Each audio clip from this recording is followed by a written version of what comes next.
सुप्रभात बच्चों। आज की ऑनलाइन क्लास में हम कक्षा 9th की हिंदी से सांवले सपनों की याद ये एक पढ़ेंगे। पाठ 4 है और इसके जो रचयिता है साबिर हुसैन।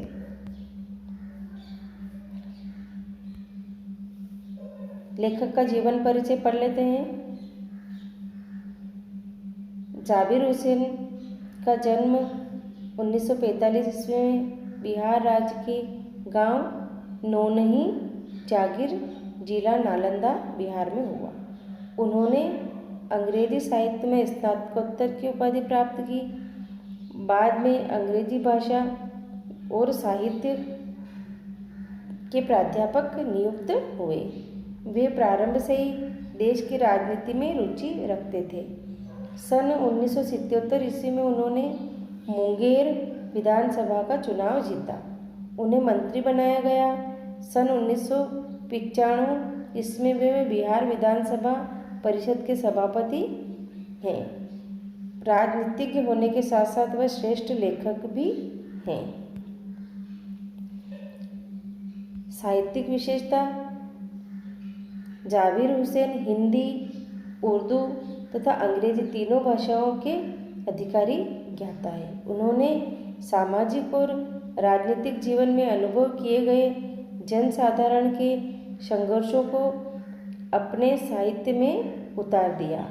उनकी रचनाएं डायरी, कहानी, रिपोर्टाज और संस्मरण की सम्मिलित विशेषताओं के नमूने हैं। अपनी डायरी शैली में रचनाओं में आपने आम आदमी और अनेक विशिष्ट व्यक्तियों के जीवन पर प्रकाश डाला। नए प्रयासों के द्वारा आपने हिंदी की डायरी विधा को समृद्ध बनाया। एक लेखक ने उनकी डायरी विधा को जाबिरनामा नाम दिया।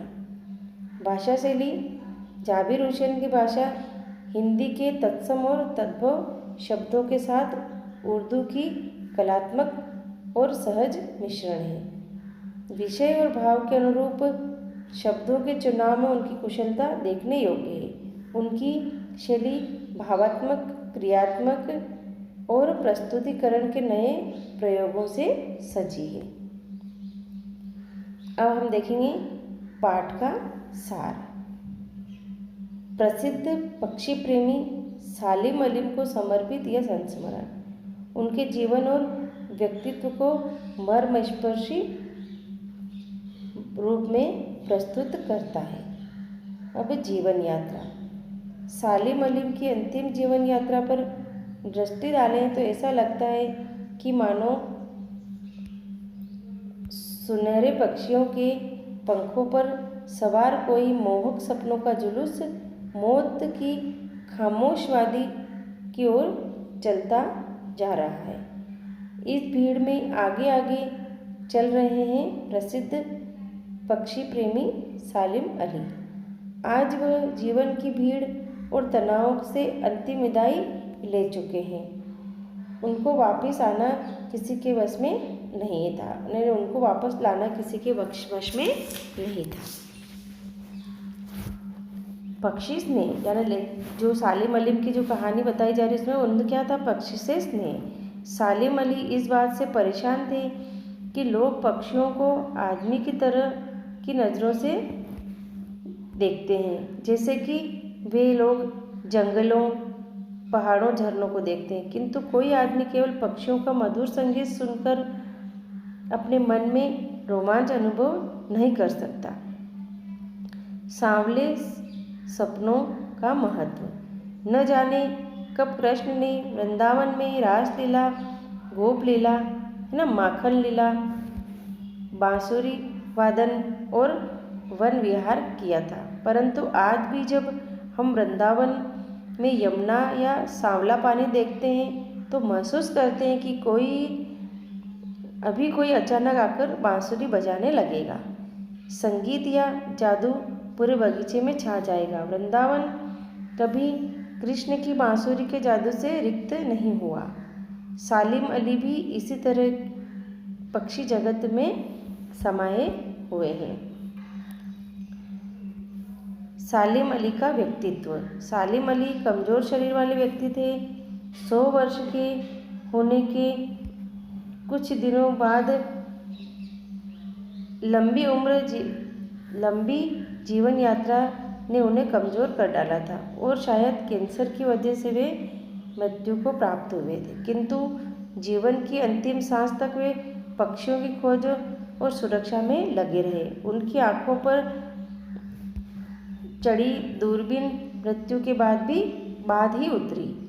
सालिम अली को प्रकृति में एक हंसती खेलती जादू भरी दुनिया दिखाई देती थी। उन्होंने अपनी मेहनती दुनिया बनाने में उनकी पत्नी तहसीम का भी योग था, यानी उनकी पत्नी ने भी उनका योग दिया था। प्रधानमंत्री चौधरी चरण सिंह से मुलाकात। सालिम अली की एक बार तत्कालीन प्रधानमंत्री चौधरी चरण सिंह से मुलाकात हुई। वे केरल की साइलेंट वैली को रेगिस्तानी हवा के झोंकों के बीच से बचाना चाहते थे। चौधरी चरण सिंह गांव की मिट्टी में जन्मे थे, इसलिए वे सालिम अली की पर्यावरण सुरक्षा संबंधी बातें सुनकर भावुक हो उठते थे। आज ये दोनों ही व्यक्तित्व नहीं है। न जाने अब हिमालय और लद्दाख की बर्फीली धरती पर जीने वाले पक्षियों की चिंता कौन करेगा। लॉरेंस का संस्मरण। सालिम अली की आत्मकथा का नाम है fall of sparrow. D.H. Lawrence को मृत्यु के पश्चात उनकी पत्नी फ्रीडा लॉरेंस से अपने पति के बारे में कुछ लिखने का अनुरोध किया। फ्रीडा ने कहा, मेरे पति के विषय में मुझसे अधिक मेरी छत पर बैठने वाली गौरैया जानती है। लॉरेंस इतना खुला और सीधा सरल इंसान था। सालिम अली की प्रेरणा और ऊंचाइयाँ। बचपन में एक दिन गलती से सालिम अली के हाथों में नीले कंटकों की एक गौरैया घायल हो गई। उसी दिन से वे पक्षियों की खोज में रुचि लेने लगे। प्रकृति के रहस्यों को जानने के लिए वे एक न एक ऊंचाई छूने लगे, मानो वे प्रकृति के प्रतिरूप बन गए हों। सालिम अली निरंतर घूमते रहे। वे अखंड सैलानी बने रहे। उन्हें याद करने पर लगता है कि आज भी वे पक्षियों की तलाश में निकले हैं और अभी गले में दूरबीन लटकाए खोजपूर्ण परिणामों के साथ वापस आएंगे। अब इस पाठ से हम कुछ गद्यांश भागे जो आपकी परीक्षा में आते हैं, तो कुछ का हम यहाँ पे अध्ययन कर लेते हैं। सुनहरे परिंदों के खूबसूरत पंखों पर सवार सांवले सपनों का एक हुजूम मौत की खामोश वादी में अग्रसर है। कोई रोक टोक सके कहाँ संभव है। इस हुजूम के आगे चल रहे सालिम अली अपने कंधों पर सैलानियों की तरह अपने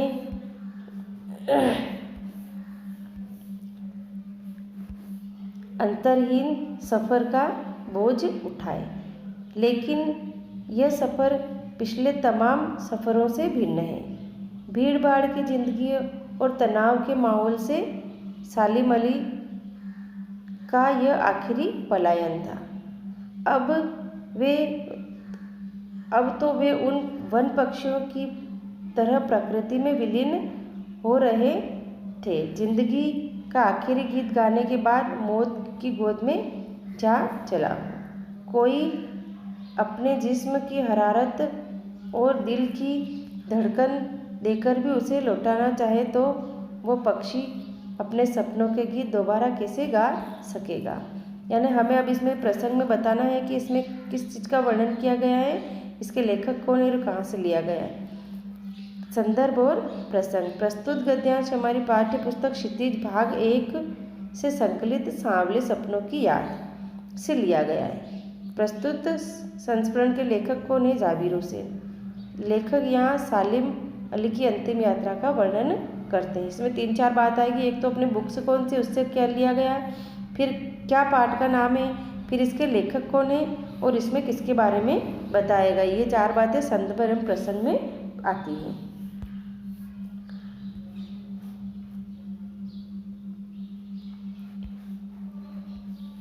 अब हम देखेंगे कि इसकी व्याख्या, इसको विस्तृत भाव से। लेखक कहता है कि सालिम अली की अंतिम यात्रा ऐसी प्रतीत हो माने सुनहरे पक्षियों के पंख पर कोई मनमोहक सपनों का जुलूस मौत की खामोश वादी की ओर चला जा रहा हो। सालिम अली के चिंतक सैलानी थे, मानो वह एक सैलानी की तरह अपने कंधों पर बोझ उठाकर उस जुलूस के आगे आगे चल रहे हों। भीड़ भाड़ की जिंदगी और पक्षियों की सुरक्षा को लेकर सदैव चिंतित रहने वाले सालिम अली अंतिम रिहाई ले चुके थे। वह उस वन में रहने वाले पक्षियों के समान प्रकृति की गोद में समा गए, जो अंतिम बार जहजाने के बाद मृत्यु को प्राप्त हो जाता है। जिस प्रकार मृत पक्षी को किसी भी प्रकार के प्रयत्नों से पुनः जीवित नहीं किया जा सकता, उसी प्रकार सालिम अली को वापस लाना किसी के भी वश में की बात नहीं थी। अब पाठ्यपुस्तक के प्रश्न। किस घटना ने सालिम अली के जीवन की दिशा को बदल दिया और उन्हें पक्षी प्रेमी बना दिया? एक बार बचपन में सालिम अली की एयरगन से गौरैया घायल होकर गिर पड़ी। इस घटना से सालिम अली के जीवन की दिशा को बदल दिया और वे पक्षियों की देखभाल, सुरक्षा और खोजबीन में जुट गए। उनकी रुचि पूरे पक्षी संसार की ओर हो गई, जिससे वे पक्षी प्रेमी बन गए। यानी एक घटना ने उनके पूरे जीवन को बदल दिया। सालिम अली ने पूर्व प्रधानमंत्री के सामने पर्यावरण से संबंधित किन संभावित खतरों का चित्र खींचा कि जिससे उनकी आंखें नम हो गई? सालिम अली ने पूर्व प्रधानमंत्री चौधरी चरण सिंह को बताया कि रेगिस्तान में गर्म हवाओं के आने के कारण केरल की आइसलैंड वैली के झुलसने की संभावना है ना। इससे जीव जंतुओं का जीवन भी खतरे में पड़ जाएगा। यह सुनकर उनकी आंखें नम हो गई। उन्हें पता चला कि व्यक्ति कितना पक्षियों के बारे में सोचता है। लॉरेंस की पत्नी फ्रीडा ने ऐसा क्यों कहा कि मेरी छत पर बैठने वाली गौरैया लॉरेंस के बारे में ढेर सारी जानकारी जानती है? तो लॉरेंस की पत्नी फ्रीडा जानती थी कि लॉरेंस को गौरैया से बहुत प्रेम था। वे अपना ज़्यादातर समय गौरैया के साथ व्यतीत करते थे, जिससे गौरैया भी उनसे अंतरंग मित्र जैसा व्यवहार करती थी। उनके प्रति प्रेम को उद्घाटित करने के लिए उन्होंने इस वाक्य का उपयोग किया, क्योंकि वो कहना चाहती थी कि मेरे पति पक्षियों के साथ बहुत ज़्यादा रहते थे। अब इसका आशय स्पष्ट करना है। वो लॉरेंस की तरह नैसर्गिक जिंदगी का प्रतिरूप बन गए। अंग्रेजी के कवि D.H. लॉरेंस प्रकृति प्रेमी थे। उनका जीवन प्रकृतिमय हो चुका था। उन्हीं की भांति सालिम अली भी अपने को प्रकृति के लिए समर्पित कर चुके थे। यहाँ तक कि वे स्वयं प्रकृति की भांति सहज, सरल, भोले और निश्चल हो चुके थे।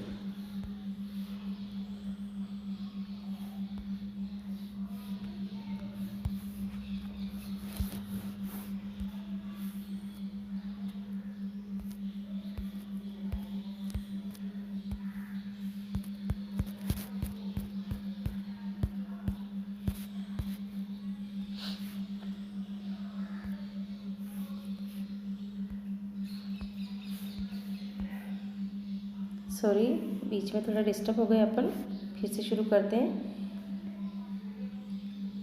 कोई अपने जिस्म की हरारत और दिल की धड़कन देकर भी उसे लौटाना चाहे तो वो वापस अपने गीत को दोबारा कैसे गा सकेगा? इसका हमें आशय स्पष्ट करना है। सालिम अली रूपी पक्षी मृत्यु की गोद में सो चुका था। अतः अब वह अगर कोई दिल की धड़कन वापस भर दे और उनके शरीर की हलचल उनके शरीर में डाल दे, तो भी वह पक्षी वैसे नहीं हो सकता, क्योंकि उसने अपने ही शरीर और अपनी धड़कन से जन्मे थे। यानी कोई व्यक्ति जब ये मर जाता है तो उसे दूसरों की धड़कन उसमें नहीं डाल सकते। स्वयं की धड़कन और स्वयं का शरीर होता है। किसी और के प्रयासों से सालिम अली के सपने साकार नहीं हो सकते। सालिम अली प्रकृति की दुनिया में एक टापू बनने के बजाय अथाह सागर बनकर उभरे, उनको एक सागर के रूप में बताया है। तो सालिम अली प्रकृति के खुले संसार में जानकारियाँ एकत्र करने के लिए निकले। उन्होंने अपने आप को किसी सीमा में बंद नहीं किया। वे एक टापू की तरह किसी स्थान या पशु पक्षी विशेष से बंधे गए। उन्होंने अथाह सागर की तरह प्रकृति में जो अनुभव किए उन्हें संजोया। उनका कार्यक्षेत्र बहुत विस्तृत था, यानी वो प्रकृति से बहुत अच्छे तरीके से जुड़े हुए थे।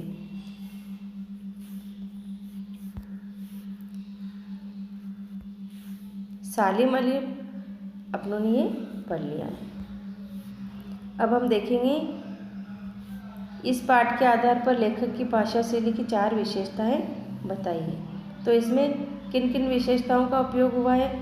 सबसे पहला है मिश्रित शब्दावली का प्रयोग। जैसे इस पाठ के उर्दू तद्भव और संस्कृत शब्दों का सम्मिश्रण, जैसे उदाहरण जिंदगी, परिंदा, खूबसूरत, हुजूम, है ना। जैसे इस तरह से ये जैसे जिंदगी, फिर इसके बाद में परिंदा उर्दू शब्द है, फिर खूबसूरत उर्दू शब्द है, हुजूम का मतलब झुंड होता है, वो भी उर्दू शब्द है। संस्कृत शब्दों का भी प्रयोग प्रचुर मात्रा से होता है, जैसे संभव, अंतहीन, पक्षी, वर्ष, इतिहास, ये संस्कृत से लिए गए शब्द हैं। जटिल वाक्यों का प्रयोग। जाबिर हुसैन के वाक्य रचना बंकिम और जटिल है और सरल सीधे वाक्यों का प्रयोग नहीं करते। कलात्मकता उनके हर वाक्य में है। उदाहरण सुनहरे परिंदों के खूबसूरत पंखों पर सवार सांवले सपनों का एक हुजूम, मौत की खामोश वादी के में अग्रसर। अब ये पूरा एक कठिन वाक्य है ना। इसमें सारे शब्द बहुत कठिन दिख रहे थे। उनकी कैसी थी? जटिल वाक्य और बंकिम शब्द। अलंकारों का प्रयोग हुआ। जाबिर हुसैन अलंकारों की भाषा में लिखते थे। उपमा रूपक उनके प्रिय अलंकार थे। भावानुरूप भाषा। जाबिर हुसैन भाव के अनुरूप शब्दों और वाक्यों की प्रकृति बदल देते थे। उदाहरण के लिए वे छोटे छोटे वाक्य प्रयोग करते थे। आज सालिम अली नहीं है। इस पाठ में लेखक ने सालिम अली के व्यक्तित्व के बारे में चित्र खींचा, उन्हें अपने शब्दों में लिखिए। सालिम अली अनन्य प्रकृति प्रेमी थे। उन्हें पक्षियों से विशेष लगाव था। लेखक ने शब्दों में उन जैसा बर्ड वाचर शायद ही कोई हुआ हो, यानी बर्ड वाचर का मतलब होता है पक्षियों से अधिक प्रेम करने वाला। वे हमेशा आँखों या गले में दूरबीन लटकाए रहते थे, यानी देखते ही रहते थे पक्षियों को। उन्होंने आकाश में उड़ने वाले पक्षियों की खोज करने तथा उनकी सुरक्षा के उपाय खोजने की असीम लगन थी। वे स्वभाव के अत्यंत घुमक्कड़ और सैलानी थे। स्वभाव से वे सीधे सरल और भोले इंसान थे। ये उनकी विशेषता है, व्यक्तित्व था उनका। सांवले सपनों की याद शीर्षक पर सार्थक टिप्पणी लिखना है। सांवले सपनों की याद एक प्रकृति प्रधान रचना है, यानी प्रकृति से और पक्षियों से जुड़ी हुई रचना। सालिम अली जीवन भर सुनहरे पक्षियों की खोज के सपने में खोए रहे। ये सपने हर किसी को नहीं आते। हर कोई पक्षी प्रेमी नहीं हो सकता, यानी पक्षी प्रेमी हर कोई नहीं हो सकता। इसलिए आज के सालिम अली नहीं रहे और लेखक को उन सांवले सपनों की याद आती है जो सालिम अली की आंखों में रहते थे। अतः पाठ का यह शीर्षक सार्थक प्रतीत होता है। अब हम व्याकरण भाग से रचना के आधार पर देख लेते हैं। प्रस्तुत पाठ में सालिम अली की पर्यावरण के प्रति चिंता को भी व्यक्त किया गया है। पर्यावरण को बचाने के लिए आप कैसे योगदान कर सकते हैं? हम किस प्रकार पर्यावरण को बचाने के लिए योगदान कर सकते हैं? पर्यावरण संरक्षण। पर्यावरण को बचाने के लिए हम निम्नलिखित योगदान दे सकते हैं। पर्यावरण संरक्षण हेतु हमें अपने आसपास की हरियाली की सुरक्षा करनी चाहिए। अपनी क्षमता अनुसार पक्षियों के लिए भोजन का प्रबंध करना चाहिए। जिस प्रकार हम पानी के लिए परिंदा, दाना के लिए उनके बांधते हैं, तो ये हमें पक्षियों के प्रति प्रेम की भावना है। पशुओं व वन्य जीवों के साथ क्रूरता का व्यवहार कदापि नहीं करना चाहिए। कूड़े कचरे का निस्तारण उपयुक्त स्थान पर करना चाहिए। आज की ऑनलाइन क्लास में इतना ही। हम अगला भाग कल पढ़ेंगे।